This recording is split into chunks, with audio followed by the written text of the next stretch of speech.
정치평론가 이강윤의 오늘.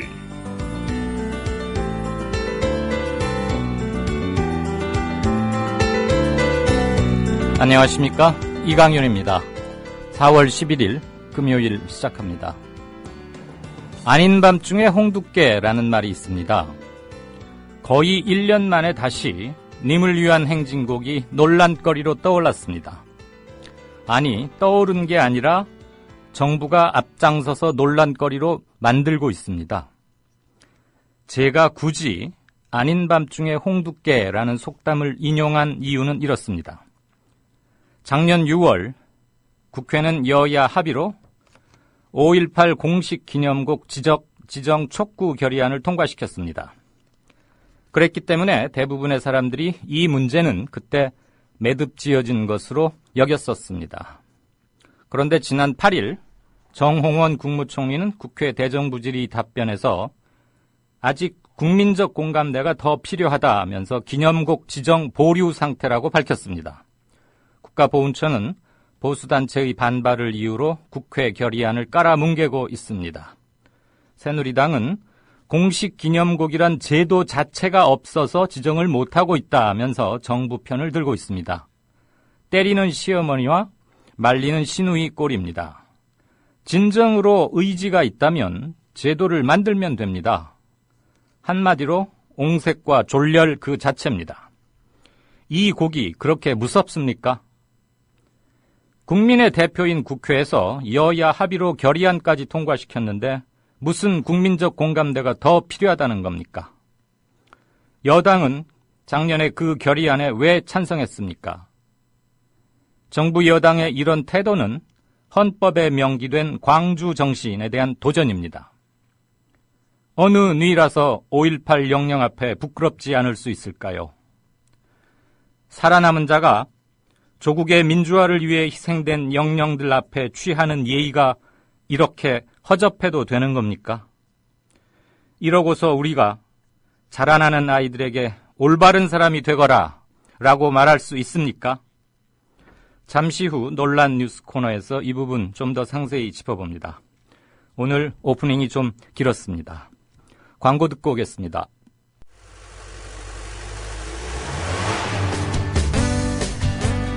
새로운 시작, 새로운 여행, 대한민국 투어. 대한민국 투어는 45인승, 28인승, 리무진 등 다양한 관광버스를 보유하고 있으며 최고의 서비스와 저렴한 가격으로 모든 차량을 이용하실 수 있습니다. 차량 문의는 1599-2686, 1599-2686. 여러분의 편안하고 안전한 여행길, 대한민국 투어가 함께합니다. 결혼식, 가족여행, 세미나, 네이버나 다음에서 대한민국 투어를 검색하세요. 45인승 리무진, 일반 버스, 35인승 버스, 28인승 리무진, 25인승 버스. 서울, 경기, 인천 어디서나 1599-2686.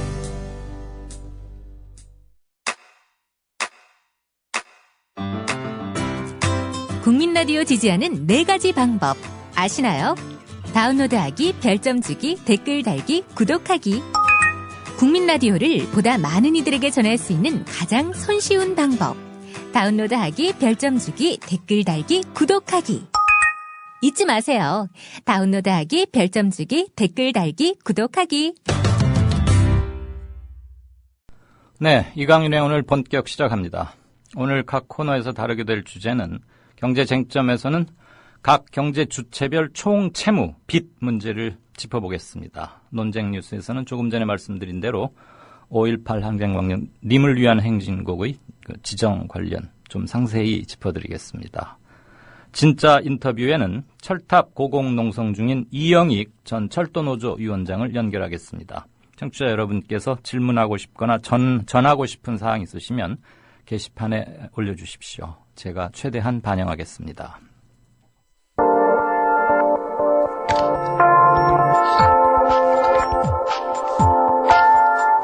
지금 여러분께서는 정치평론가 이강윤이 진행하는 국민라디오 시사 프로그램 이강윤의 오늘과 함께하고 계십니다.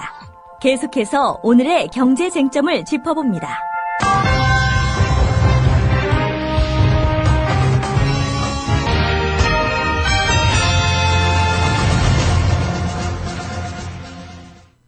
길경식 이사 전화 연결돼 있습니까? 네, 안녕하세요. 안녕하세요. 금요일입니다.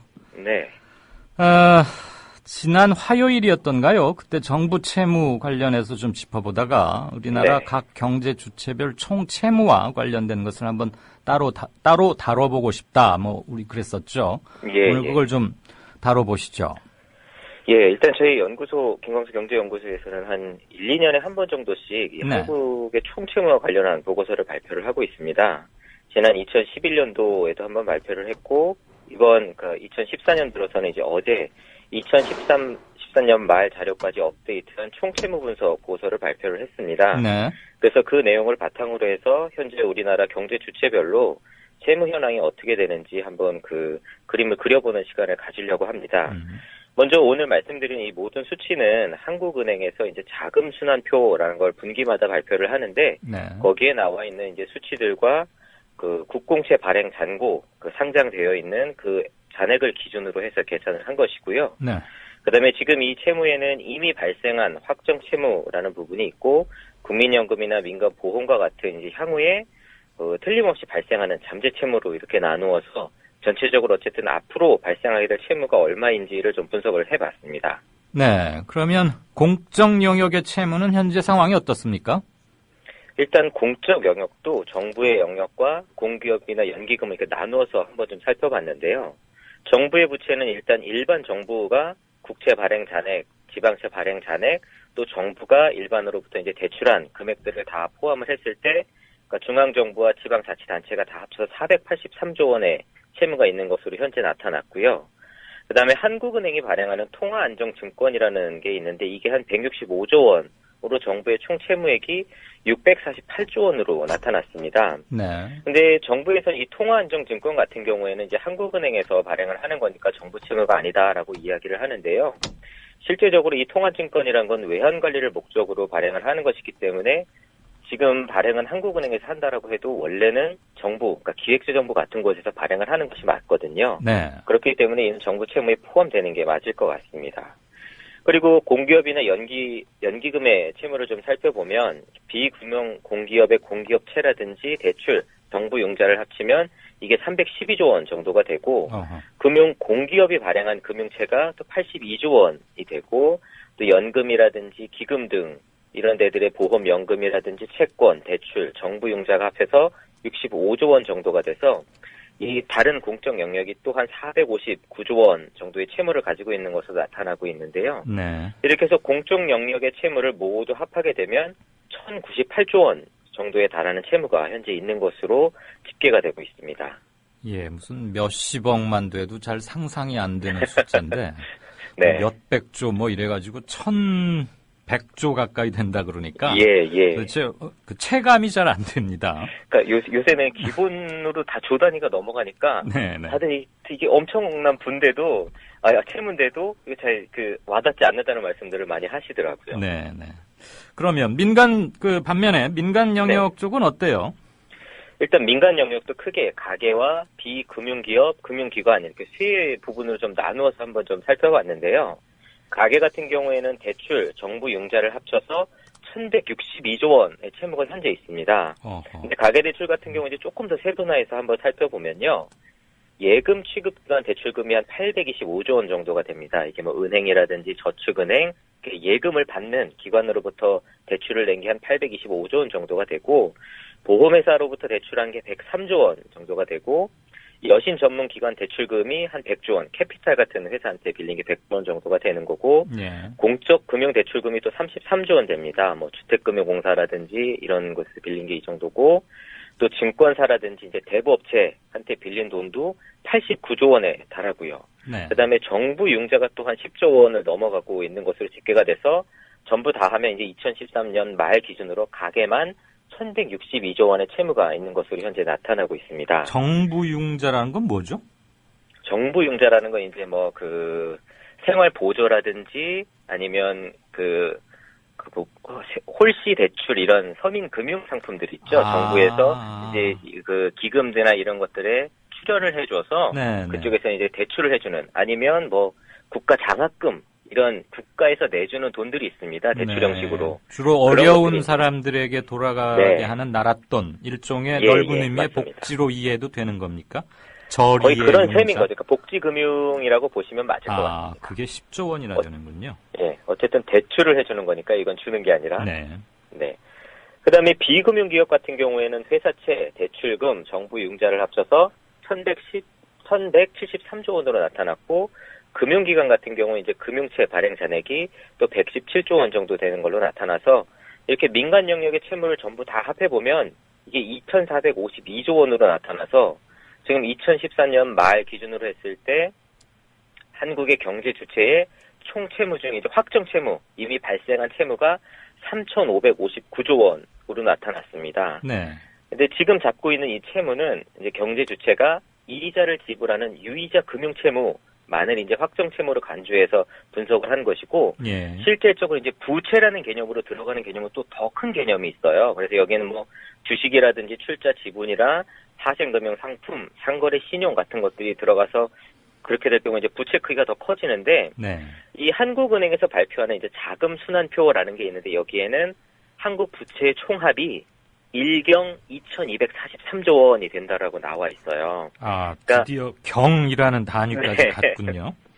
그러니까 우리가 생각하는 뭐 빚 개념보다는 너무 좀 포괄적인 개념이긴 하지만 어쨌든 부채가 현재 좀 예전에 비해서 어마어마하게 늘어나 있는 상태다라고 볼 수 있겠습니다.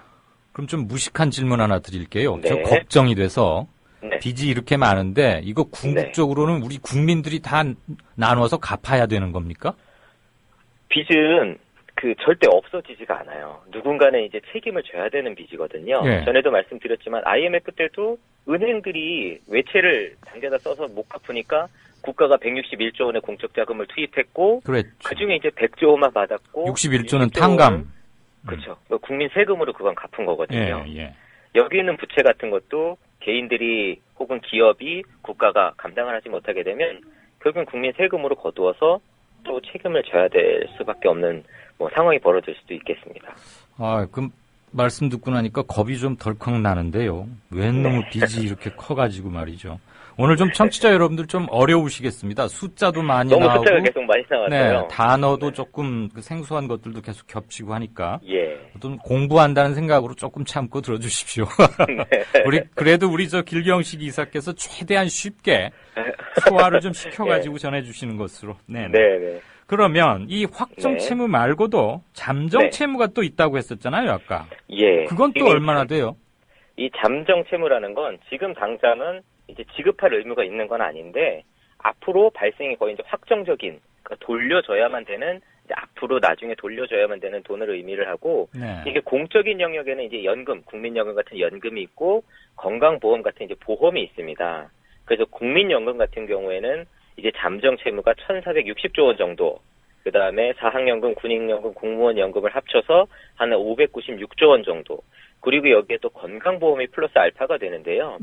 최근에 이제 이 건강보험공단이 흑자로 돌아섰다라는 뉴스가 이제 몇 번 나왔습니다. 작년하고 재작년 아마 그랬던 것 같은데, 이게 건강보험공단 재정 자체가 흑자로 돌아간 게 아니라 정부가 매년 한 45조 원에서 50조 원 정도 되는 돈을 보조금을 매년 지원을 해주고 있습니다. 국고에서. 그러니까 이렇게 50조 원 가까이를 지원을 해준 걸 합해서 그나마 적자를 보존하고 몇 조 원 정도, 한 4조 원 이내로 흑자가 나고 있는 거거든요. 그렇기 때문에 지금도 적자가 나고 있는데 앞으로 고령화라든지 혹은 생산 인구가 줄어들게 되면 이런 부분들의 적자 폭이 더 커질 수밖에 없게 되고 채무가 더 늘어나게 되고, 그렇기 때문에 공적 영역의 이 잠재 채무라는 건 지금 나와 있는 채무들 2,000조 원이 넘는 채무 외에도 플러스 알파가 더 된다라고 할 수가 있고, 또 민간에도 보험회사들이 있잖아요. 이런 회사들이 가지고 있는 나중에 지불해야 되는 돈이 또한 700조가 넘습니다. 그래서 이 둘을 합치면 또 한 2,700조 원이 훨씬 넘는 거고, 이렇게 봤을 때 확정 채무와 잠재 채무를 다 합해서 지금 일단 앞으로 지급해야 될 채무를 합해보면 6,321조 원 이상이 되는 걸로 현재 집계가 되고 있어요. 아까는 1경이 넘었었잖아요. 그거 같은 경우에는 이제 그 채무 외에도 주식이라든지 아니면 뭐 파생금융상품, 신용거래 이런 제일 광의의 범위에서 부채라는 걸 생각을 해봤을 때 그렇게 되는 거고 지금 확정 채무와 잠재 채무, 그러니까 이자를 지불해야 되는 채무만을 집계를 해봤을 때는 지금 6,300조가 훨씬 넘는 걸로 집계가 되고 있습니다. 아유, 그래도 뭐 제가 듣기에는 그냥 일단 잘 규모를 모르겠고 어마어마하고 빚이 네. 많다니까 좀 걱정입니다. 어쨌거나. 네. 그런데 더 문제는 네. 이 빚, 채무들의 증가 속도가 아주 가파르다면서요? 예. 계속 이제 그 진행자분께서 빚이 많아서 이제 걱정이 된다라고 하셨는데, 네. 솔직히 빚이 많은 것 자체가 걱정은 아니에요. 왜냐하면, 예. 뭐, 대기업 같은 경우는 몇 천억씩 빌려가지고도 바로 그냥 사업 수익 내가지고 갚잖아요. 그러니까 갚을 능력이 되면 괜찮은데. 그렇죠. 예, 맞습니다. 근데 지금도 문제는 빚이 많은데 이 대출을 많이 해서 빚을 많이 내서 투자한 사업들이 대부분 다 부실이 되고 있다는 겁니다. 기업들도 빚이 굉장히 많은데 지금 보면 예전에는 뭐 중소기업이나 경영을 잘 못하는 기업만 넘어졌다라고 하면 이제는 대기업들도 막 넘어집니다. 이름만 들어도 아는 회사들도 뭐 STX라든지 동양, 쌍용, 웅진. 근데 이런 기업들이 단순히 경영을 잘못해서 넘어지는 게 아니라 이제 글로벌 과잉 투자로 인해서 경쟁력 자체가 아예 없어지면서 이제 구조적으로 망해가고 있거든요. 네. 그렇기 때문에 여기에 들어간 돈들은 회수하기가 굉장히 어려울 확률이 높습니다. 또 가게, 또 기업도 마찬가지고요. 부동산에 투자를 굉장히 많이 했는데 부동산 가격이 계속 떨어지면서 이게 이제 원래는 이제 담보로 물건을 잡고 대출을 했는데 담보 물건의 가치가 떨어지니까 갚을 길이 점점 더 막막해지고 있는 거고. 그러니까 이거를 나중에 상환할 능력이 안 되는 이제 주체들이 많이 생겨나면 생겨날수록 이게 국가 채무로 이제 넘어오게 되고 그럼 결국 또 국민의 세금으로 그걸 메꿔야 되는 사태가 올 수밖에 없습니다. 그 무슨 이런 비유가 가능할지 모르겠는데요. 네. 지금 이사님 설명 듣다 보니까 마치 무슨 네. 질량 불변의 법칙처럼 네네. 채무 불변의 법칙 그래갖고 누가 갚든 아무튼 언젠가는 누군가는 꼭 갚아야 한다.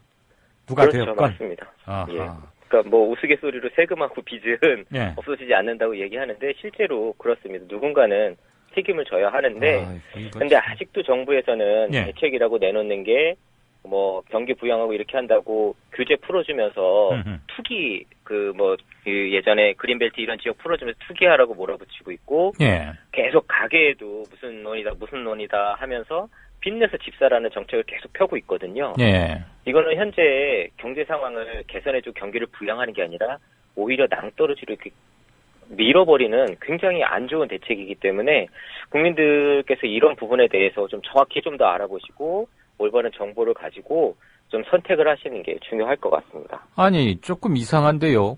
네. 공부 잘해서 좋은 대학교 들어가고 또 뭐 열심히 공부해서 어렵다는 고시 붙어가지고 경제부처에 가 있는 그 똘똘한 사람들 많잖아요. 네, 맞습니다. 경제 관료들. 네. 프라이드들이 대단한데 왜 그 네. 친구들은 그렇게 깝깝한 정책을 만든답니까? 그러니까 생각을 해보면 네. 만약에 이런 거를 몰라서 이렇게 정책을 한다라고 하면 무능력한 거고 예. 만약에 이런 걸 아는데도 네. 이런 식으로 정책을 내놓는다라고 하면 굉장히 부도덕하고 비양심적인 거죠. 어떤 경우라고 해도 이걸 알고 이렇게 하는 거든 모르고 이렇게 한다라고 하는 어떤 경우라고 해도 지금 계신 분들이 뭐 예전에 똑똑하고 어땠는지 몰라도 지금은 전혀 다른 의도를 가지고 이렇게 일을 하시는 게 아닌가라는 의심이 들 정도로 정부 대책들이 좀 문제가 많은 것으로 보여집니다. 설마 정부 안에 그 많은 경제 관료들 중에 이것의 문제성을 모르는 사람 막 개중에 한둘은 있을 수 있겠지만 알고 있지 않겠어요? 보면 그 안에서도 기리사님이 이렇게 넓게 전파하고 그럼 우리도 다 알게 되는데 이제 좀 젊으신 분들은 예. 사무관이라든지 이게 좀 젊으신 분들은 이런 부분에 대해서 공감을 하고 여러 가지 개선하려고 노력을 하는데 예. 이제 승진을 해야 되는 그러니까 국장 이상 이렇게 높은 데로 올라가시게 되면 예. 아무래도 눈치를 보지 않을 수가 없는 것 같아요. 뭐 알고도 모른 척하는 거 아닌지 모르겠습니다. 어쨌거나 우리가 그런 계속 앞으로도 건강한 네. 문제 제기 그리고 대안이 첨부된 문제 제기를 함께 해보십시다. 오늘 말씀 여기까지 듣겠습니다. 고맙습니다. 네, 감사합니다. 김광수 경제연구소의 길경식 이사였습니다.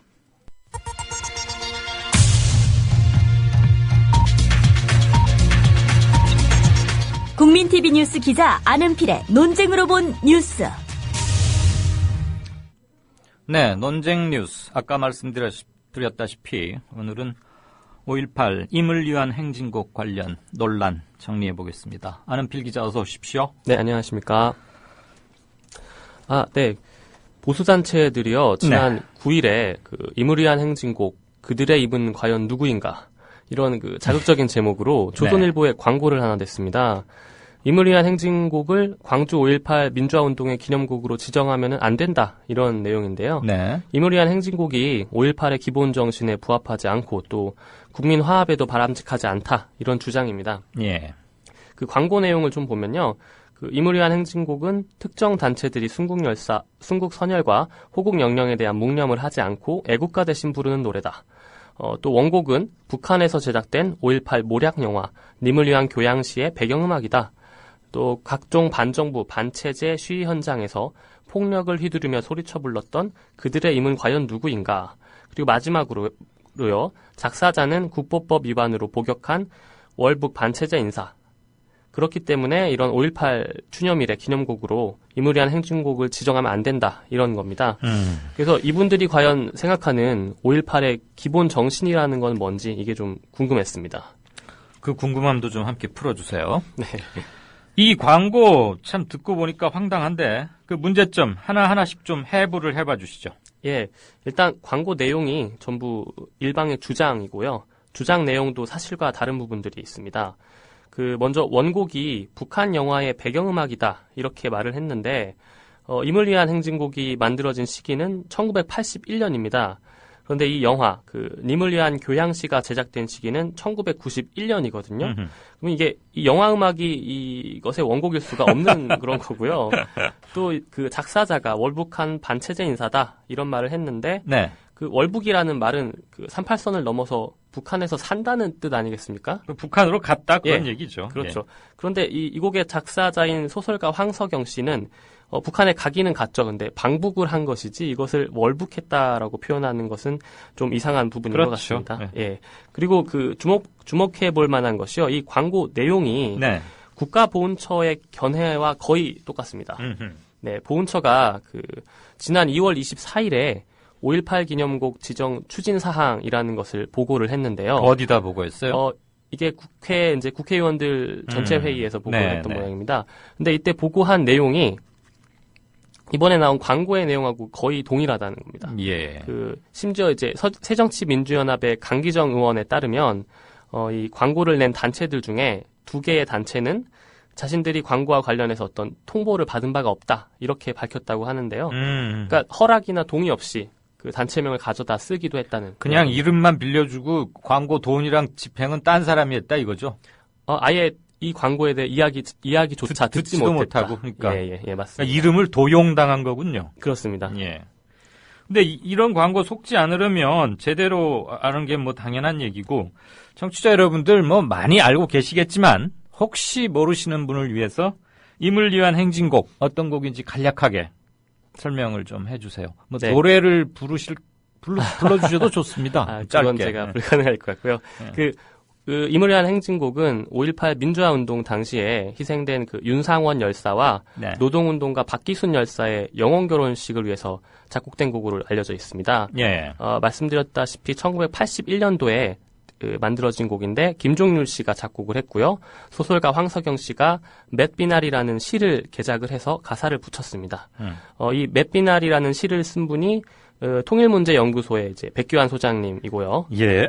이때부터 이제 30년 넘게 계속 불려온 곡이고요. 1997년에는 5.18이 국가기념일로 승격이 되면서 2008년 이명박 정부 1년차까지는 정부가 주관하는 기념식에서 기념곡으로 재창이 됐습니다. 네. 그리고 5.18뿐만 아니라 사실 이 곡은 30년 넘게 민주화의 어떤 현장, 시위 현장마다 늘 불려왔기 때문에 그렇죠. 민주화를 상징하는 그런 노래라고 할 수 있습니다. 한 시대의 진취적인 기상과 희생과 아픔과 다짐 이런 것들이 응축돼 있는 80년, 90년대를 이 곡 하나가 안고 있다고 해도 과언이 아닌 그런 네. 상징이죠. 근데 이 문제 말이에요. 예.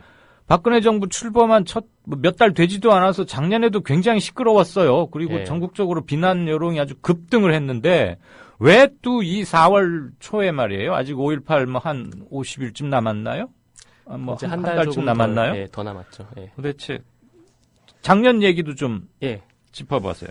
네, 이게 국가보훈처가 작년 4월에요. 네. 그 니무리안 행진곡 대신에 다른 노래를 5.18 기념곡으로 지정하겠다 이렇게 발표를 했다가 5월 단체 등 이런 다양한 단체들의 반발을 산 그런 경우가 있었고요. 네. 그리고 또 작년 5월 5.18의 행사에서는 이무리안 행진곡을 재창을 한 것이 아니라 합창단이 합창하기로 했었습니다. 예. 그래서 이제 5월 단체들, 진보 단체들이 불참을 하면서 반쪽짜리 행사다 이런 비판을 받았었고요.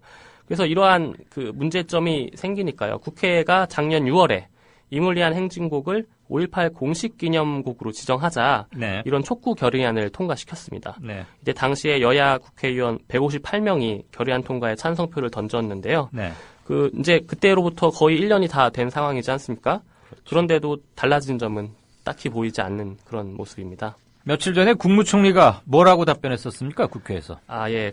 정홍원 국무총리는 지난 8일에요. 국회에서 5.18 민주화 운동 공식 기념곡으로 이무리안 행진곡을 지정할 것을 촉구하는 결의안은 입법이 아니라 권고사항이다. 이렇게 말을 하면서요.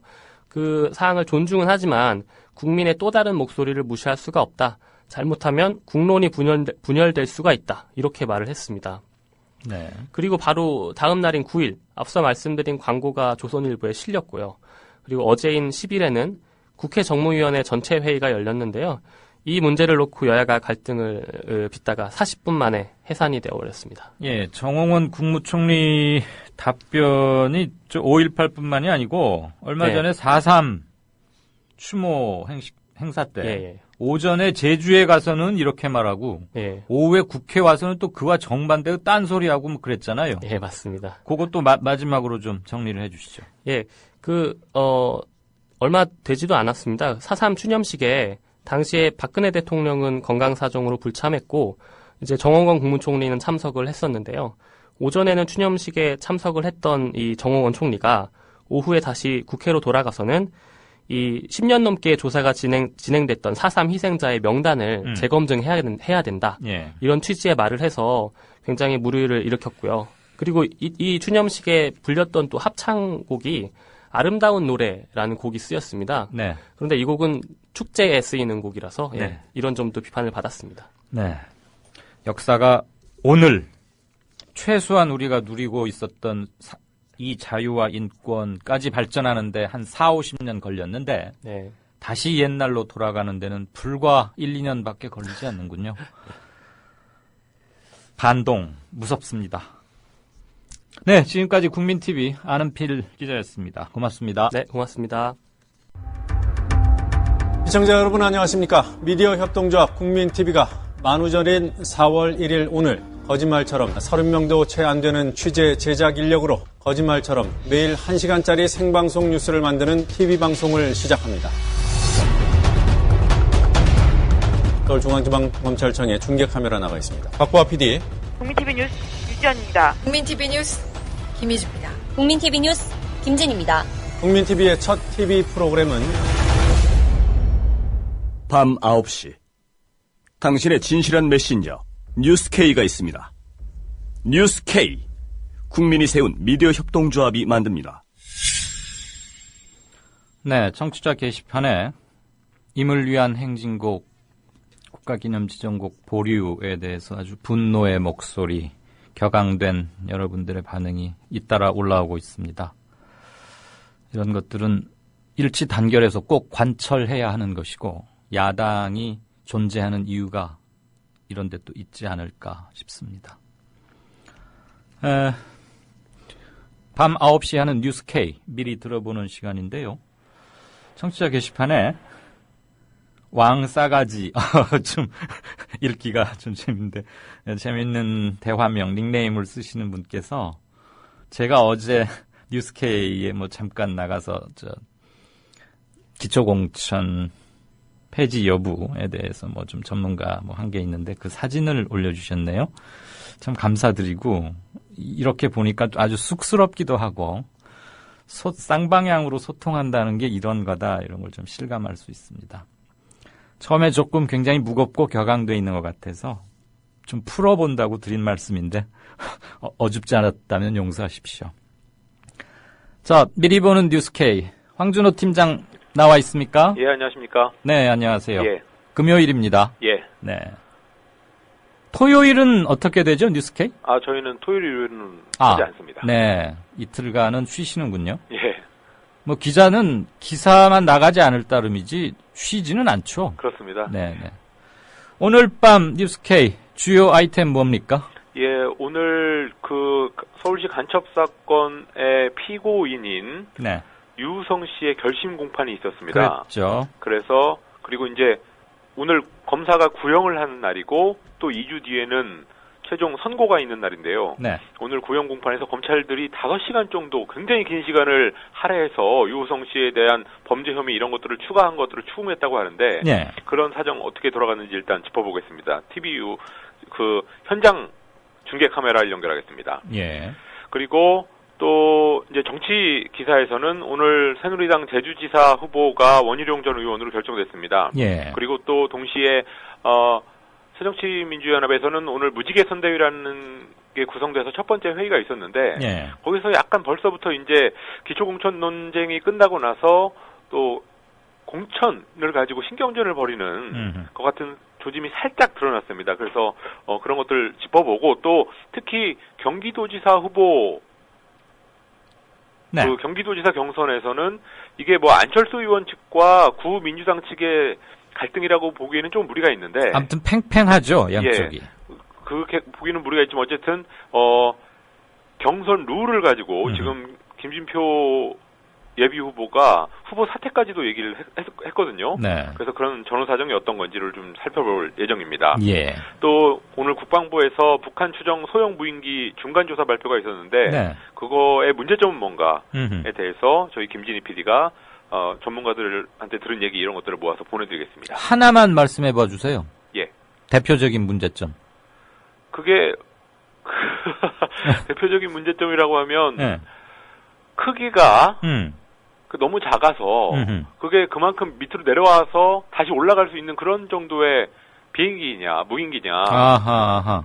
거기에 들어갈 만한 연료 그 연료가 너무 적다. 그래서 내려갔다 올라가기가 너무 힘들다. 이런 귀환 전문가들이 있습니다. 과연 귀환이 가능할 정도냐? 예. 실제 하나는 연료 부족으로 추락했죠. 그렇습니다. 그건 정말 어처구니가 없는데. 그거는 그 정도는 충분히 북한에서 만약에 보냈다면 충분히 예상할 수 있었을 텐데. 그렇죠. 갔다 올 거 계산하고 하는 건데. 예, 추락할 비행기를 보내지는 않았을 것 같습니다. 아무튼 이거 참 천안함 얘기 여기서 또 하면 얘기 길어지죠? 예, 길어집니다. 또 뭐 있습니까? 그리고 최근에 전자신문, 우리나라 최고의 전자 전문지라고 하는, 전자산업 전문지라고 하는 전자신문하고 또 한국 최강의 전자 업체인 삼성전자가 지금 전면전을 벌이고 있습니다. 왜요? 전자신문이 썼던 기사에 대해서 삼성전자가 오보라고 하면서 정정 보도를 신청했고 그게 받아들이지 않으면서 법적으로 바로 법정으로 간 일이 있었습니다. 그래서 왜 이런 일이 일어났고 이게 혹시 삼성의 언론을 길들이는 거에 또 하나의 모습이 아닌가라는 문제의식으로 취재를 했습니다. 삼성이 광고 끊으면 흔들거릴 언론사가 아주 숱하게 널려 있지 않습니까? 예. 전자신문도 상당히 세게 버티는 모양이네요. 예. 잘 알겠습니다. 충실한 아이템들이 많은 것 같은데 이따 9시에 기대해갖고 보겠습니다. 예, 9시 뵙겠습니다. 고맙습니다. 예. 뉴스K 황준호 팀장이었습니다. 이강윤의 오늘 이제는 정가 산책으로 함께합니다. 정치권 동향 생생하게 풀어드릴 분은요. 네, 한국일보 양정대 기자입니다. 양 기자 나와 있습니까? 여보세요.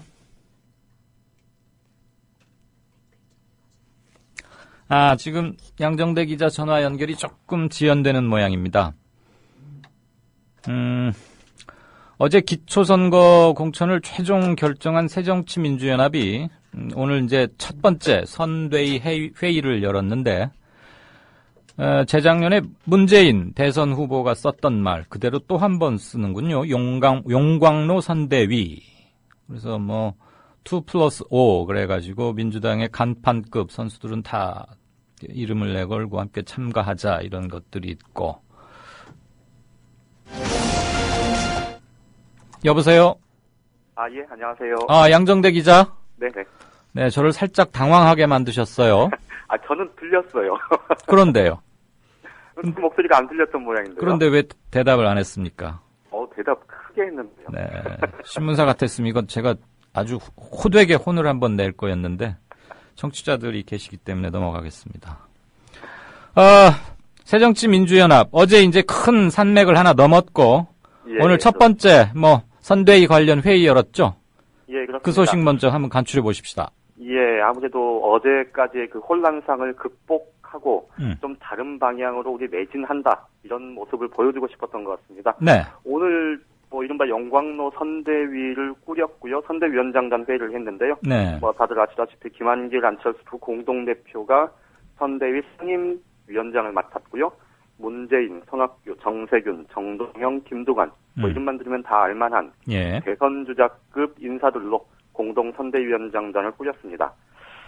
새누리당에서는 이게 5대5 합당 정신, 그러니까 민주당과 새정치연합의 5대5 합당 정신을 위배한 거다. 위장 결혼한 게 드러났다. 이렇게 비난을 하고 있지만 현실적으로 보면 이 큰 선거를 앞두고 정치적인 영향력 또 대중적 인지도 이런 것들을 중심으로 해서 선대위를 꾸리는 게 어떻게 보면 지극히 당연할 수 있는데 다만 그렇더라도 좀 안철수 공동대표 측 인사라고 할 수 있는 한두 명 정도가 좀 상징성이 있는 사람들이 좀 참여를 했으면 더 낫지 않았을까 그런 생각을 하는 분들은 많은 것 같습니다. 예, 그런 점은 조금 아쉬운데 안철수 의원 진영에 인지도라거나 정치적 중량감 이런 면에서 앞에 열거된 사람들과 어깨를 나란히 할 사람들이 좀 드물거나 없기는 하죠. 그렇죠. 그게 현실이긴 하죠.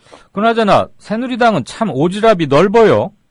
나무당 일에 그렇게 관심이 많고 이건 이랬으면 좋겠다. 나무 제사상에 감나라 배추나라도 그렇지. 그동안의 기초선거 무공천 여부 이거 두고도 사실은 어떻게 보면 이 대선 공약을 먼저 파기한 쪽 그리고 더군다나 대통령을 배출한 쪽 그러면 사실은 얼굴 들고 이렇게 저렇게 얘기하는 것 자체가 조금 낯뜨거운 일 아니었을까요? 근데 그거 갖고도 이렇게 저렇게 얘기를 했는데 아무튼 말씀하신 대로 오지랖은 굉장히 넓은 것 같습니다. 새누리당 출입하고 있죠, 우리 양 기자. 예. 언제 한번 호되게 꾸지람하는 기사 좀 한번 본때 있게 쓰세요. 알겠습니다. 자, 다음 소식 봅시다. 새정치민주연합 내부에서 이른바 개혁공천 여부가 이제 당연히 중요한 얘기거리가 돼야 하겠죠? 그런데 이게 좀 문제가 있을 것 같다 이러는데 왜 이런 관측이 나오고 있습니까? 어쨌든 이제 기초선거 정당공천 폐지, 여야 모두 이제 공약을 번복할 수밖에 없는 상황이 됐고, 그러면 이제 새로운 정책은 명분이 필요할 텐데, 어쨌든 새누리당은 그거를 공천권을 국민에게 돌려주겠다. 이런 이제 명분 내세워서 상향식 공천, 이제 이렇게 좀 분위기를 몰아가고 있고요. 그에 반해서 이제 새정치민주연합 쪽에서는 개혁공천으로 가겠다. 이제 이렇게 주장을 하고 있는데 이게 보면 조금 앞으로 좀 논란의 소지가 있는 대목이 바로 전략공천 여부하고 좀 맞물려 있습니다. 그러니까 지금 보면 어쨌든 해당 지역의 지역 주민들 또 지역 당원들이 우리 후보를 뽑는 이게 말로는 그럴싸해 보이지만 이게 사실은 새누리당이 하고 있는 이 상향식 공천이라는 게 지역 토호의 그 기득권을 유지하고 혹은 신진 정치인들의 진출을 가로막고 오히려 이런 좀 단점들이 있는데 그 점에서 보자면 밀리적으로 보면 사실 새정치민주연합 내부에서 민주당 쪽 사람들하고 과거 그 새정치연합 쪽의 신진 인사들하고 사실 좀 지역적인 정치적인 이런 점에서 보면 게임이 되기가 사실 쉽지 않죠. 게임이 그러다 보니까 이제 그러면 정말 훌륭한 사람들을 좀 나름대로 선별하는 과정이 필요한데 그래서 이제 공론조사를 적극적으로 도입을 하겠다 이제 이런 얘기들이 나왔던 건데요. 그렇죠. 이제 그 개혁공천과 관련해서 그러니까 오늘 안철수 공동대표가 의원에게 줄 서는 후보가 아니고 국민에게 줄 서는 후보 추천하는 게 중요하다 이렇게 얘기를 했는데 이게 결국은 이 정치적으로 조금 한 발 더 나아가서 해석을 하면 정책 기반은 당장의 기반은 약하더라도 괜찮은 사람들이면 적극적으로 공천을 해야 된다. 이런 주장하고 맞물릴 수 있는데요. 지금 지역에서는 이미 지금 민주당 쪽 인사들 또 새정치연합 쪽 인사들 후보가 난립돼 있는 지역들이 꽤 있지 않습니까? 그렇죠. 특히 뭐 호남 뭐 이런 데 가면 보면 이게 이제 그 합당 당시에 통합 당시에 지분 5대5 이런 얘기가 좀 있었는데 이런 부분들로 이제 정리를 하다 보면 아무래도 뭐 지역에서 좀 반발이 나올 수밖에 없을 것 같고요. 특히 이제 광역단체장 선거와 관련해서는 지금 새정치민주연합 내부에서 광주시장 선거에 대해서 굉장히 지금 관심이 높아지고 있는데요. 안철수 공동대표 측에서 광역단체장 후보 중에서 정말 상징성 있는 지역으로 광주를 꼽고 있고 거기에 윤장현 지금 예비 후보를 밀고 있잖아요. 선을 해야 되는 거 아니냐 이런 얘기들이 이제 나오기 시작을 했거든요. 그 논란 아마 꽤 시끄럽지 않을까 싶습니다. 전라북도도 조금 사정이 비슷한 것 같고. 어쨌거나 그런데 지금 공천할 때까지 5대5를 고집하지는 않겠다고 안철수 대표가 옛날에 한번 말한 적 있지 않았어요? 있었죠. 그런데 이제 현실적으로 보면 경기지사 선거에서 경기지사 경선에서 이제 김상곤 전 교육감과 같은 경우는 사실 안철수 공동대표 측 몫이다 뭐 이런 얘기들이 이제 뭐 당 안팎에서 나오고 있는데 거기 말고는 사실은 지금 안철수 공동대표 측의 인사라고 할 만한 뚜렷한 인물군이 지금 나오지 않고 있거든요. 그러다 보니까 광주시장 선거 좀 굉장히 상징성 있는 지역이기도 해서 아마 거기 공천 두고는 좀 크고 작은 논란들이 꽤 있을 것 같습니다. 항상 뭐 공천 때는 좀 크고 작고 뭐 시끄럽긴 하는데 거기 돈 주고 가거나 뭐 그냥 꼬붕 오야붕처럼 충성만 하는 그런 일만 없어져도 정치 옛날로부터 반발짝 정도는 앞에 나가는 거죠. 한번 지켜보십시다. 그렇습니다. 경기지사 얘기 좀 해볼까요? 여기 뭐 좀 시끄러울 줄이라고 예상은 했는데 이렇게 뭐 출마자들끼리 중대결심 운운하면서 좀 시끄럽한 것 같아요. 지금 새누리당은 이제 남경필 의원하고 정병국 의원 두 사람으로 이제 압축이 됐는데 사실은 좀 일반 게임이어서 큰 주목을 못 받는 건 여전하고요. 다만 이제 말씀하셨듯이 새정치민주연합 쪽에서는 지금 김상곤 전 경기교육감 엊그제 중대결심 얘기를 했다 말씀 전해드렸었는데요. 그렇죠. 오늘은 김진표 의원이 또 중대결심 얘기를 하고 나섰습니다. 왜 그래요? 이게 이제 그 경기지사 후보를 공론조사, 여론조사 이 반반씩 해서 이렇게 뽑기를 했는데 말씀 저번에도 드렸듯이 이 공론조사 말고 여론조사에 이 조사 대상 범위를 어디로 할 거냐를 두고 정책 이해관계가 지금 엇갈리고 있는 겁니다. 새정치민주연합 후보, 새정치민주연합 지지층만 대상으로 하면 김상곤 전 교육감이 좀 더 지지가 높은데 이걸 새누리당 지지층까지 모두 포괄해서 하면 김진표 의원의 지지가 좀 높은 게 지금까지 여론조사 추이거든요. 그건 뭐 역선택 때문에 그렇습니까? 그렇죠. 역선택 문제로 해서 이제 문제 제기를 한 건데 그 점 때문에 지금 김상곤 전 교육감 쪽에서는 새누리당 지지층 빼고 해야 되는 것 아니냐 이렇게 얘기를 하고 있고요. 김진표 의원 쪽에서는 아니 무슨 소리냐. 본선 경쟁력 생각하면 본선에서는 새누리당 지지층도 투표하지 않느냐 이렇게 주장을 하고 나서는 거죠. 이게 과거에 민주당 시절에 원혜영 의원과 이제 김진표 의원 두 사람만 후보가 나왔을 때 그런 얘기가 있었습니다. 본선 경쟁력은 김진표 의원이 좀 더 높은 것 같은데 당내 경선 통과 가능성은 원혜영 의원이 좀 더 높은 것 같다. 이런 얘기가 있었는데요. 이게 결국은 지금 현재는 김상곤 전 교육감과 김진표 의원 사이에 그런 논란으로 지금 재현되고 있다. 이렇게 보면 될 것 같습니다. 그 애초에 뭐 김상곤 후보로 단일화 어쩌고 저쩌고 그때부터 좀 조짐이 뭐가 있긴 있었어요. 좀 더 상황을 여긴 지켜봐야 되겠군요. 지켜봐야 될 것 같습니다. 그 기왕에 경기도지사 얘기했으니까 우리 또 양 기자가 새누리당 마크맨이고 새누리당 반장쯤 되시죠 지금? 네, 그렇습니다. 그 남경필 의원이 그렇게 셉니까? 글쎄요, 뭐 지금 현재 여론조사 추이로 보면 남 의원이 뭐 거의 대부분의 여론조사 최근에 나온 여론조사에서는 이제 50% 넘는 경우들이 굉장히 많지 않습니까? 그러게요. 남경필 의원의 경쟁력은 크게 두 가지인 것 같습니다. 일단 새누리당의 전반적인 그 새누리당의 뭐랄까요 일반 국민들이 보기에 새누리당이 좀 낡고 좀 보수적이고 좀 이렇게 뭐랄까요 좀 나이가 좀 지긋한 분들이 지지하고 뭐 이런 이미지가 있잖아요. 예. 그런데 남경필 의원 보시면 아시겠지만 50대 초반인데 굉장히 젊어 보여요. 훨씬 동안이고요. 예. 그러니까 일단 이미지 자체가 그렇고요. 그다음에 남경필 의원이 어쨌든 그 새누리당 진영 내에서는 비교적 예전에 이제 쓴소리를 한다. 뭐 이런 그렇죠. 거. 보수적인 정당 내에서 개혁적인 아이콘의 이미지가 강하지 않습니까? 그런 부분들이 좀 많이 어필을 하고 있다. 이렇게 보면 될 것 같습니다. 나경원 의원처럼 뭐 피부 관리 받나? 자, 새누리당에서요. 요 며칠 새 뭐 주식 백지 신탁제 이거 지금 저 김황식 전 총리하고 정몽준 의원 사이에 막 날석에 왔다 갔다 하잖아요. 예. 그 얘기가 뭐 이명박 전 대통령 이 대선 당시 그 BBK 논란처럼 막 번지는 거 아니냐? 일각에서는 이런 추측까지 나오던데 그렇게 커질 만한 뭐 소지가 있는 얘기입니까? 실제로 당내에서 지금 그런 우려들을 좀 하는 사람들이 있는데요. 아마 다들 좀 2007년 그 한나라당 대선 후보 경선 당시를 좀 반추해 보시면 아마 짐작을 하실 텐데 그때 BBK 논란을 먼저 제기한 쪽이 박근혜 후보 쪽이었고요. 그랬죠. 이 문제로 해서 일부 실무자들이 뭐 사법 처리된 경우도 있었지 않습니까? 네네. 이게 결국은 본선 가서 뭐 그때는 뭐 추가 어쨌든 한나라당 쪽으로 많이 기울어진 상태였다고는 해도 당시 정동영 후보 측에서 대통합민주신당 정동영 후보 측에서 그 문제를 굉장히 강도 높게 제기를 했었고요. 그것 때문에 논란이 굉장히 컸지 않습니까? 예. 지금까지도 논란이 되는 부분이 있고요.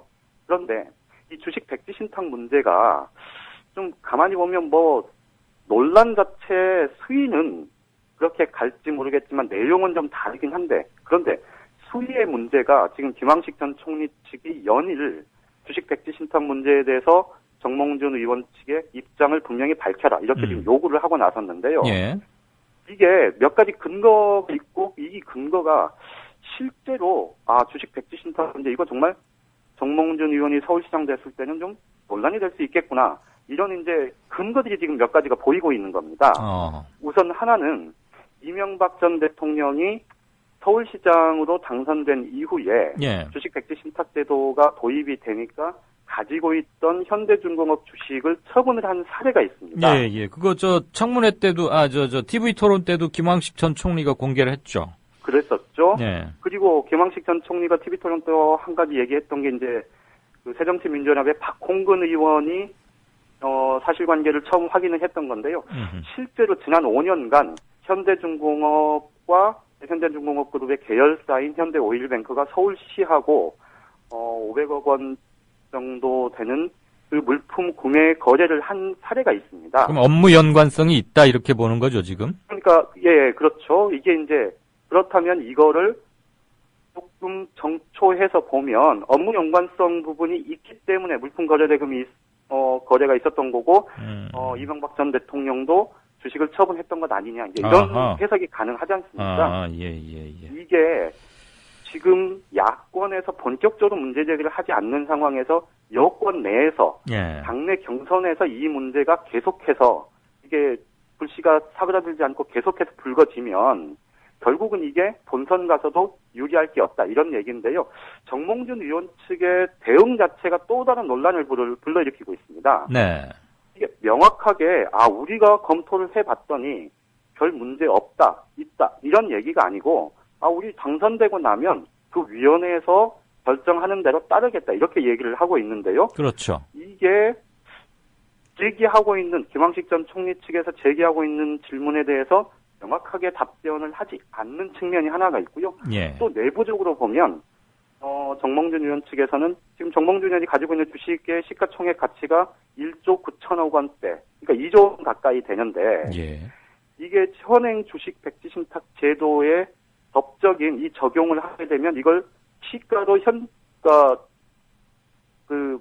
주식 시장에 바로 내놓고 전액 팔게 돼 있거든요. 그럼 매물 홍수가 벌어지겠군요. 그렇죠. 매물이 2조 원대가 나오는데 우리 주식 시장이 그걸 견뎌낼 수 있을까요?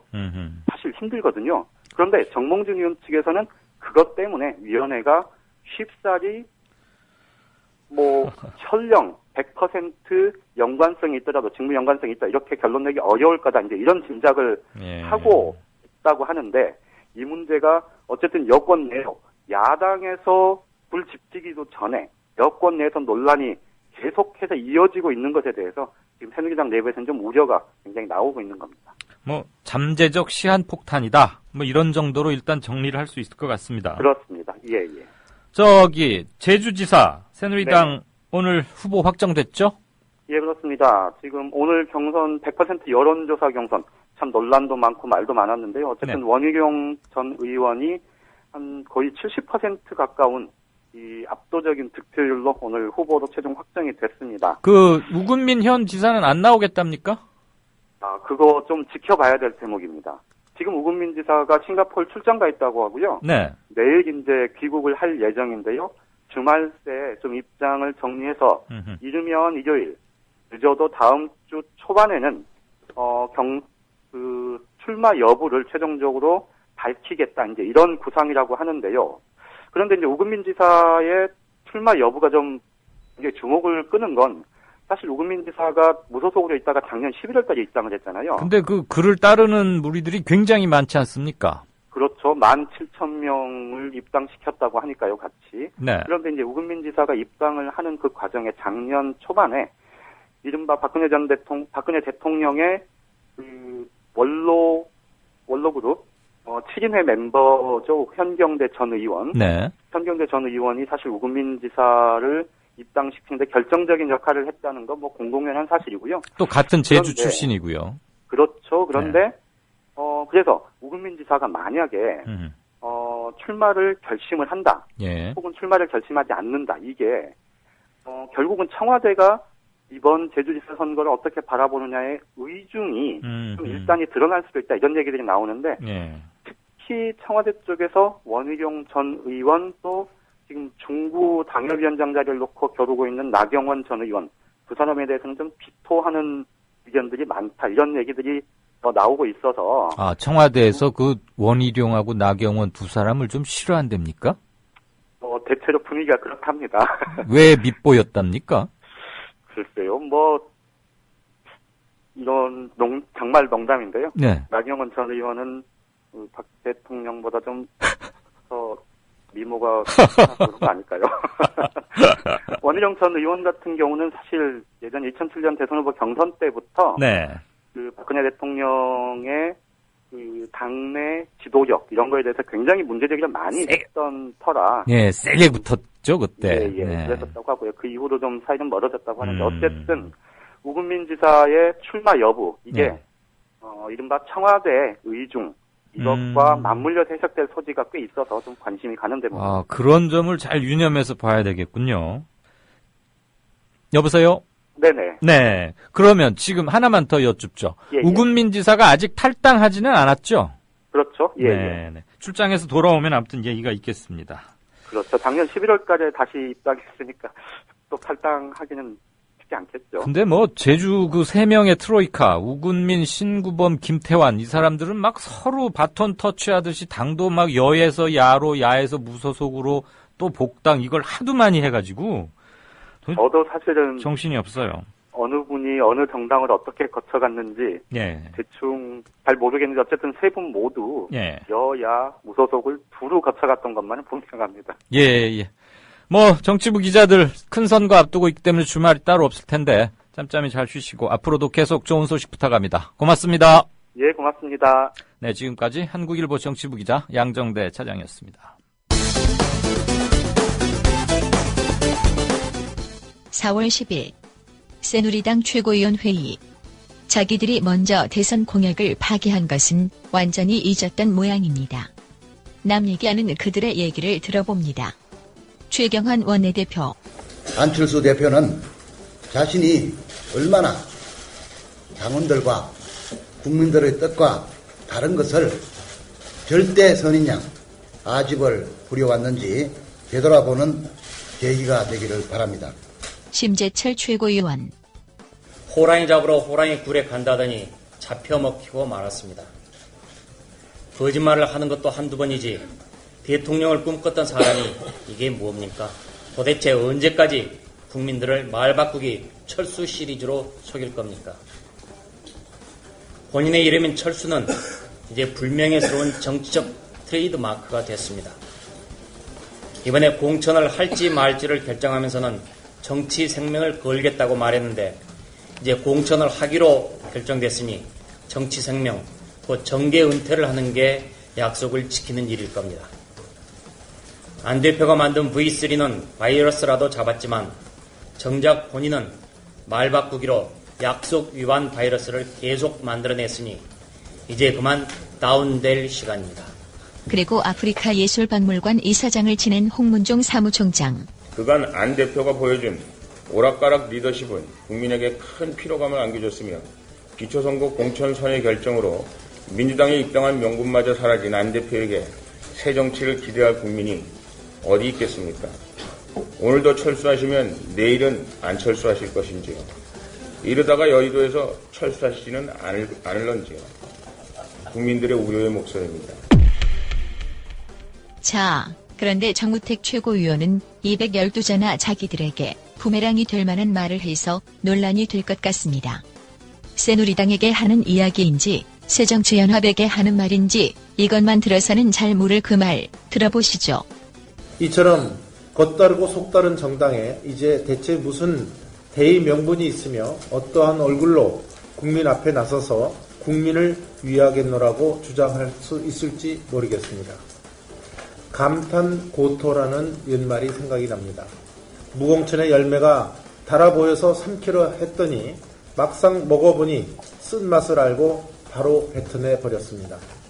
입버릇처럼 외치는 국민이라는 단어 속에 정작 국민은 없고 오로지 자신들만의 기득권 지키기 밖에 없는 듯합니다.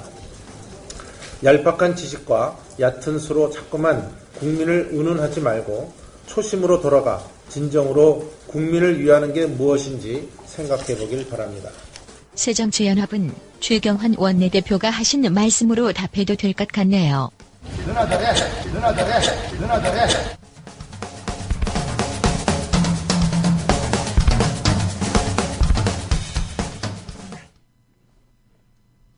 네, 진짜 인터뷰 시간입니다.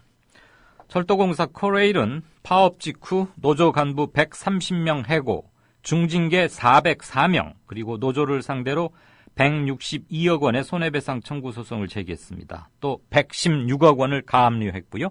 업무방해 혐의로 노조 간부들을 형사 고소하는 등 노조 탄압을 계속하고 있습니다.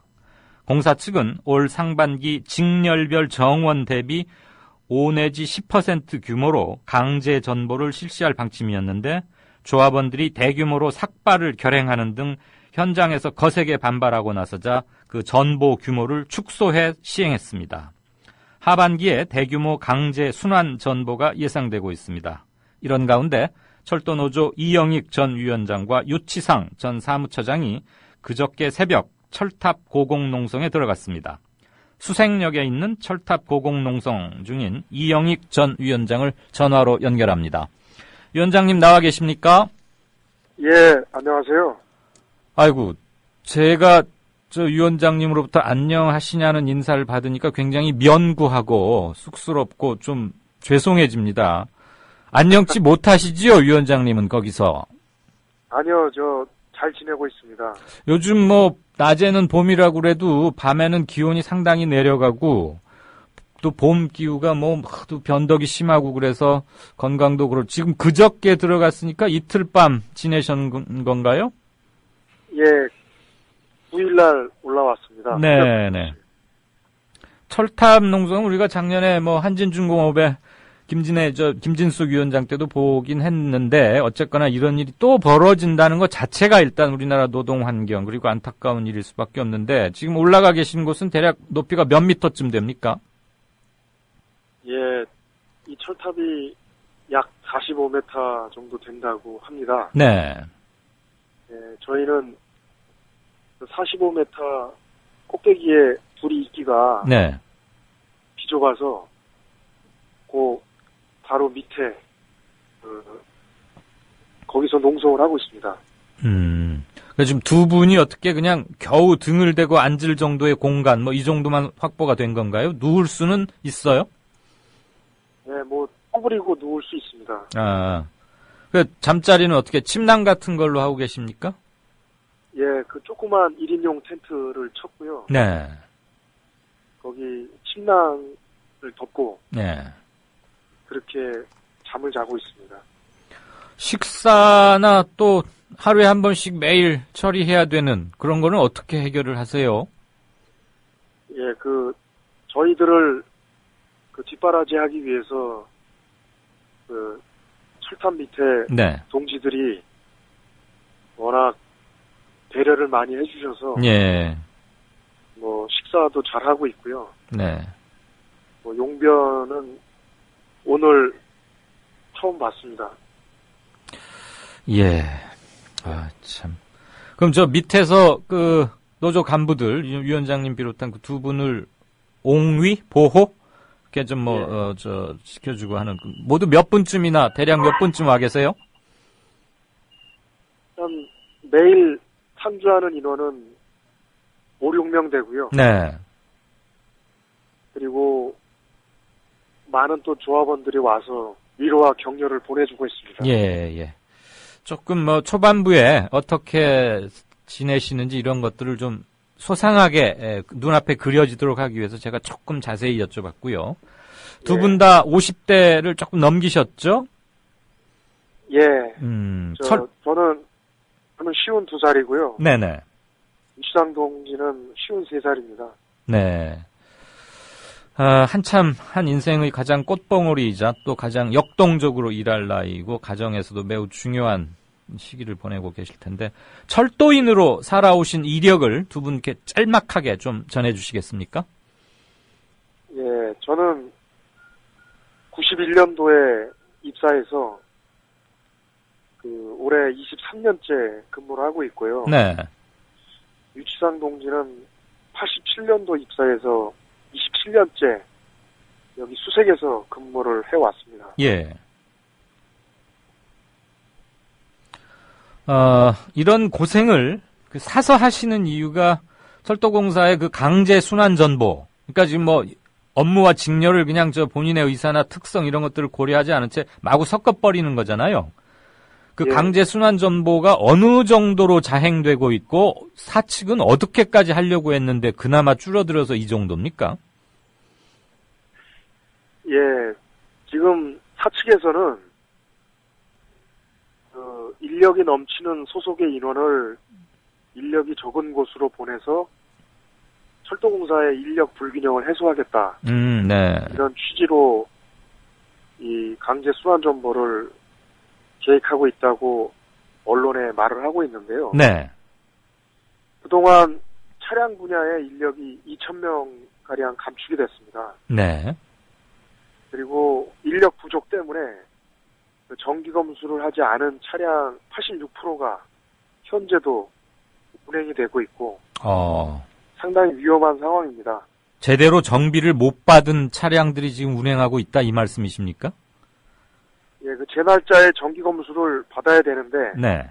인력 부족 때문에 받지 않은 차량 86%가 운행이 되고 있고요. 그래서 현재 인력이 상당히 부족한 상황입니다.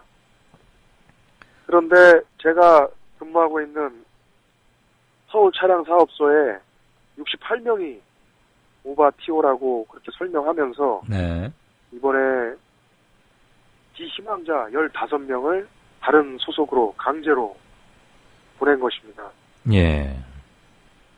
그래서 그동안은 노사협의를 통해서 고충 처리 차원에서 희망자만 전보를 시행했었는데 이번에는 저희가 지난 작년 12월 달 KTX 민영화를 막기 위해서 이제 파업을 벌였는데 파업 벌이기 전에 사측의 관리자들이 이번에 파업 참가자들은 파업 끝난 뒤에 모두 강제 조출 보낼 것이라고 공공연히 그렇게 얘기를 했고요. 네. 그래서 이번에 대상자들도 모두 노동적 활동을 열심히 했던 그런 대상자들이기 때문에 보복성 강제 전출이라고 생각합니다. 네. 오늘 아침 일부 신문을 보니까 말이죠. 예. 20년 동안 새마을호나 무궁화호만 정비하던 분을 전혀 다른 분야인 전동열차 정비를 담당하게 했다. 이런 보도가 있던데 정비가 이게 다 같은 정비가 아닌 모양이죠? 예. 차종이 다양합니다. 네. 저희가 근무하는 이 작업 현장은 새마을호, 무궁화호, 화물열차, 그리고 새마을호와 무궁화 열차에 전기를 공급해주는 발전차를 취급하고 있고요. 네. 여기서 20년 이상 근무를 했기 때문에 저희들은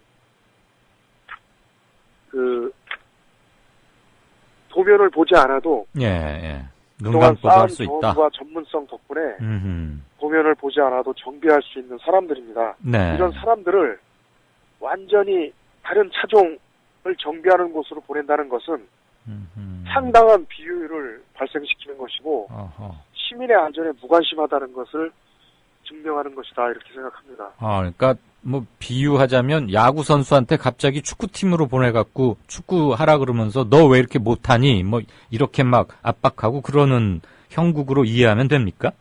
예, 그래서 강제 전출된 곳으로 가게 되면 네. 신규자처럼 처음부터 다시 공부하고 시작해야 합니다. 그래서 처음 접하는 업무, 처음 접하는 사람과 환경들 때문에 네. 많은 고통들을 겪게 됩니다. 저는 기차가 이렇게 다 원리는 똑같고 뭐 좀 요금이 비싸고 뭐 이런 거는 새마을호, 무궁화호, KTX 이런 건 줄 알았더니 차 종별로도 이렇게 굉장히 세세하게 다른 모양이군요. 예, 그래서 그동안 이 강제 전출 때문에 여러 명의 동지들이 운명을 달리하셨습니다. 사망하셨다 이 말씀입니까? 예, 94년도에도 네. 6.23 파업으로 파업에 대한 보복성 징계로 네. 서울에서 근무하던 사람을 다른 곳으로 발령을 냈고요. 네.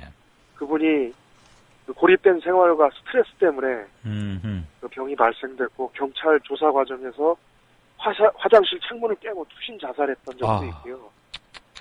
그리고 96년도 9월 달에 혼자 거동할 수 없는 노모와 부양가족을 모시고 있던 한 조합원을 근무 불성실이라는 명확하지 않은 이유로 전출을 보냈고요. 네.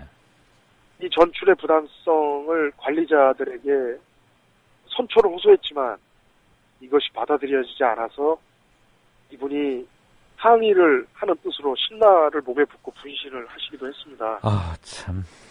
그리고 며칠 전에 부산 전기사업소에 근무하는 조상만 씨가 이제 마산에서 진주로 발령이 났는데 여기는 7시에 퇴근하면 집에 9시 30분에 도착하고 야간 출근할 때는 오후 4시 40분에 기차를 타면 저녁 7시에 도착을 했었습니다. 네. 근데 또 이분을 삼랑진으로 발령을 낸다고 그래가지고 이분이 거기에 대한 극심한 압박과 스트레스를 못 이겨서 네. 결국 자기 목숨을 끊으셨습니다. 그래서 도대체? 법원에서도 네. 이 강제 전출은 자살을 유발할 수 있기 때문에 업무상 재해다. 정신건강에 대단히 큰 장애를 준다라고 판결하기도 했었습니다. 지금 짧게 몇 분, 1, 2분 사이에 꼽으신 것만 해도 벌써 몇 분이 스스로 자진을 하신 거예요. 이거 참, 우리가. 제가 더 너무나... 말씀을 시간 관계상 말씀을 못 드렸습니다. 또 위원장님 목소리도 좀 힘이 없게 들려서 훨씬 지금 마음이 굉장히 안 좋은데 이런 얘기를 들으니까 이 보복성 강제 전보. 근데 지금, 사측은 보복성 전보 아니다. 이렇게 계속 주장하고 있잖아요. 그렇게 주장하는 근거는 뭡니까? 근거는 제가 아까 말씀드린 대로 인력이 부족한 곳에서 인력이 많은 곳에서 인력을 부족한 곳으로 보내는 것이고 1시간 반에 출퇴근 거리를 맞췄다. 네. 이렇게 얘기를 하면서 이게 강제 전보가 아니다. 이렇게 얘기를 하는 것이고요. 옹색하군요, 좀.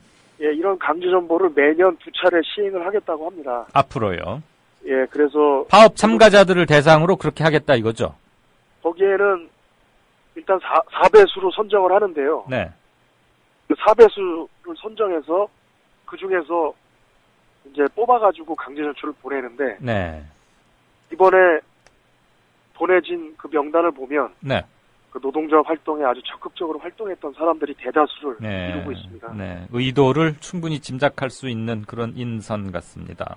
네. 사측에서 네, 말씀하시죠. 오는 7월 달에 또 강제전보 시행할 예정인데요. 네. 이제부터는 그동안 첫 번째니까 언론과 정치권의 그 비판을 피하기 위해서 1시간 반 거리로 제한을 뒀는데 네. 아마 7월 시행부터는 지역과 직종을 불문하고 예. 좀 무자비하게 시행될 걸로 생각하고 있습니다. 네. 지금 청취자 게시판에 보니까 대화명 네. 이바라는 분께서 KT에서 사람을 잘라내는 방법이랑 참 비슷하다 이런 의견을 주셨습니다. 무슨 말씀인지 네. 대충 바로 이해가 되겠네요. 지금 사측에서는 무슨 대화 같은 거 시도하거나 제안이 있었습니까? 아니 그런 건 없었고요. 네. 예, 저희가 계속해서 그동안 해왔듯이 노사협의를 통해서 고충 처리 차원으로 희망자만 전보를 시킬 것을 네. 계속해서 촉구를 했었습니다. 네네. 그렇지만 사측은 저희들의 의견을 전혀 수용하지 않고 네. 강제 전보를 시행했는데 그 배경은 바로 작년에 국토부에서 철도 분할 민영화 계획을 발표했습니다. 네. 그래서 올해 화물을 분리해서 자회사를 만들고 내년에는 차량과 시설 유지 보수 분야를 분리해서 자회사를 만들 계획이고요. 네. 이걸 통해서 11,000명을 자회사로 강제로 전적을 시킬 예정으로 있습니다. 네. 그래서 전적에 동의를 안 하면 정리해고를 시키겠다고 그 대형 로펌사 2곳으로부터 법적인 자문을 다 구해놨고요. 그걸 문서로 노동자들에게 통보했습니까? 아니요, 저희는 작년에 구성된 국회 철도발전 소위원회, 네. 거기 국회의원실을 통해서 이 자료를 입수했습니다. 아, 국회에 보고를 한 사항을 입수했다 이 말씀이죠? 예, 그래서 예. 이 강제전보의 목적과 배경은 네. 철도 분할 민영화 시행을 위해서 이 철도 분할 민영화를 강력하게 반대하고 있는 철도 노조를 사전에 와해하고 무력화시키는 것이 이번 강제전보의 목적이라고 생각합니다. 네, 잘 알겠습니다. 그저께 올라가셨는데 지금 언제까지 네. 그곳에 계실 생각이세요? 예, 저희들의 요구 조건이 관철될 때까지 있을 예정입니다. 제발 최악의 사태로 치닫는 일이 없기를. 그리고 작년 12월에 민노총 진입하면서 그때 한번 커다란 홍역이 있었지 않습니까? 예.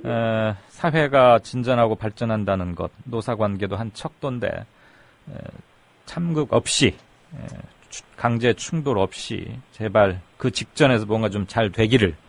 지금 벌써 거기 올라간 것만 해도 간단한 일은 아닙니다만. 그리고 봄 기후가 변덕이 아주 심한데 조석으로 예. 건강관리 좀 잘 하시고 예. 조속히 빨리 내려오실 수 있는 상황으로 바뀌도록 성원하고 기원하겠습니다. 오늘 인터뷰 긴 시간 감사합니다. 예, 감사합니다. 네.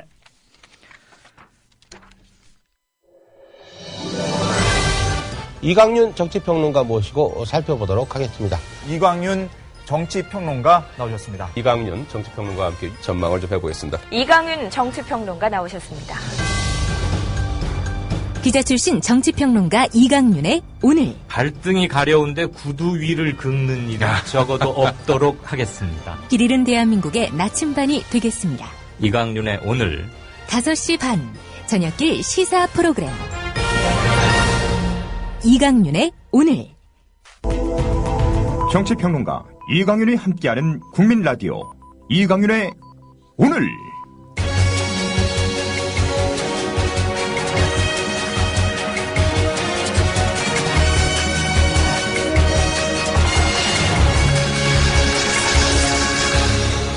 이광윤의 예리한 시각. 이제는 뉴스의 행과 간을 짚어냅니다. 네, 막 6시 47분이 되네요.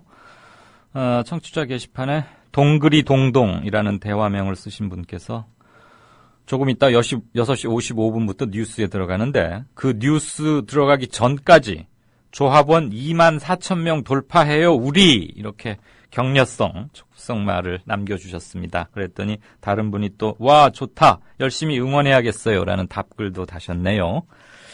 조합원이 늘어나는 게 우리 민주 언론이 좀 더 튼튼해지는 그런 계기일 겁니다. 안팎으로 모두 성원을 아끼지 말고 또 그만큼의 비판, 애정어린 비판도 필요하겠습니다. 시간이 한 7분 정도가 채 안 남아서 2건, 3건을 다 소화할 수 있을지 모르겠습니다. 일단 오늘자 중앙일보의 연세대 박명림 교수가 시평을 썼는데요. 박근혜 정치와 국민 통합이라는 제목의 컬럼입니다. 귀담아 들을 소리가 많습니다. 먼저 한번 들어보시겠습니다. 대통령 책임제 정부 형태를 채택하고 있는 한국 사회에서 대통령은 국가 주요 정책과 결정의 궁극적인 최종 책임자다. 즉, 대통령은 자기 시대의 모든 문제에 대해 책임을 질 수는 없지만 가장 중요한 책임을 져야 한다. 그러나 최근의 한국 현실에서 두드러진 현상은 주요 국가 현안의 진행 또는 악화나 해결 과정에서 대통령의 잦은 후퇴와 실종이다. 대통령은 온 나라를 갈라놓는 정치 현안에 대해서조차 긴 시간 침묵하거나 한 발 떨어져 있다가 마치 국왕이 포고를 바라듯 초월적 원론을 천명하거나 훈계적 질타를 내리곤 한다. 아니면 끝내 무건으로 일관한다. 심지어 자기 공약과는 반대로 진행되는 주요 현안, 예컨대 경제민주화, 기초연금, 무상보육, 반값 등록금, 고교 무상교육, 4대 중증질환, 낙하산 인사금지, 기초공천제 폐지에 대해서조차 직접적 국민 설명과 동의를 생략하고 만다.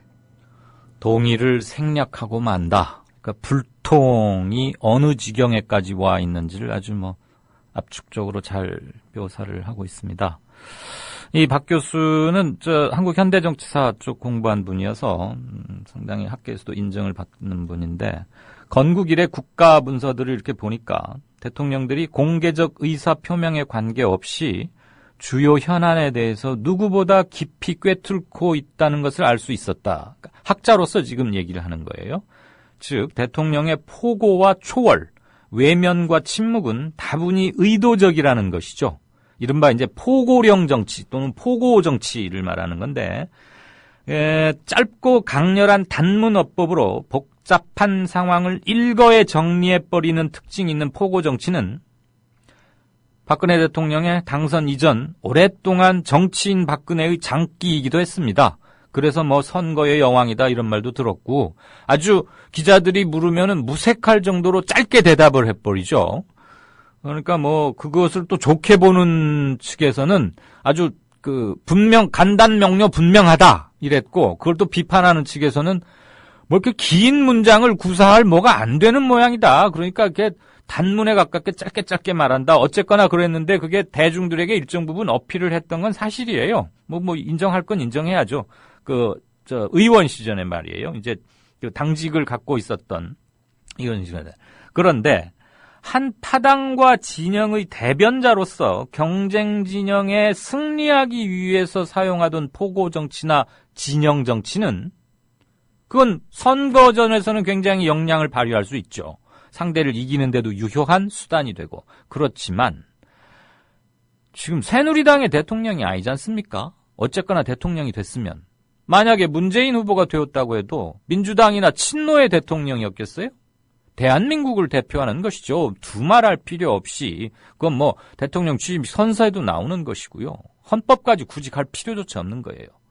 그런데 전체 국민과 국가를 책임지는 최고 공직, 그러니까 행정수반이 된 이후에는 포고 정치는 더 이상 정권을 획득하는 데는 유용했을지 모르나 국가를 경영하는 데 있어서는 그건 좋지 않습니다. 왜? 포고 정치는 기본적으로 상대를 적으로 상정하거나 거꾸로 뜨려 넘어야 할 그 무엇, 이렇게 하고서 하는 거 아니에요? 대통령은 지금 더 이상 누구랑 싸우면 안 돼요. 싸울 사람도 없고 싸워서 그 자리에 올라간 거 아닙니까? 그러면 그때부터는 경영을 해야 되죠. 경영을 하려면 사람 마음을 얻어야 되는 것이고, 배를 만들어서 어떻게 띄웁니까? 도크에 이렇게 쭉 틀을 만들어 놓고 뚝딱뚝딱 해서, 예전엔 나무로 하고 요즘 다 쇠로 하고 이렇게 해서 나중에 진수라 그래가지고 도크를 열고 물을 촥 넣으면은 그 어마어마한 수십만 톤짜리 그 무거운 유조선 철선이 뜨지 않습니까? 그 배를 뜨게 하는 것, 물. 정치로 치면 민심이죠. 그게 표고. 그러면 선거에서 이겨서 대통령이 됐으면 국가를 경영하려면 민심을 자동으로 얻는 거 아니거든요.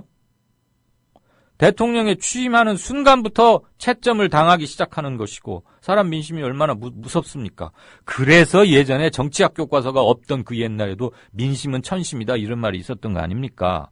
그런데 불행하게도 박근혜 대통령 취임 이후에 대한민국 국정이 운용된 현상을 이렇게 보면 정치학에서 말하는, 죄송합니다. 제가 이렇게 깊이 알지도 못하면서 학문과 영어를 써서 죄송한데 이 용어가 영어예요.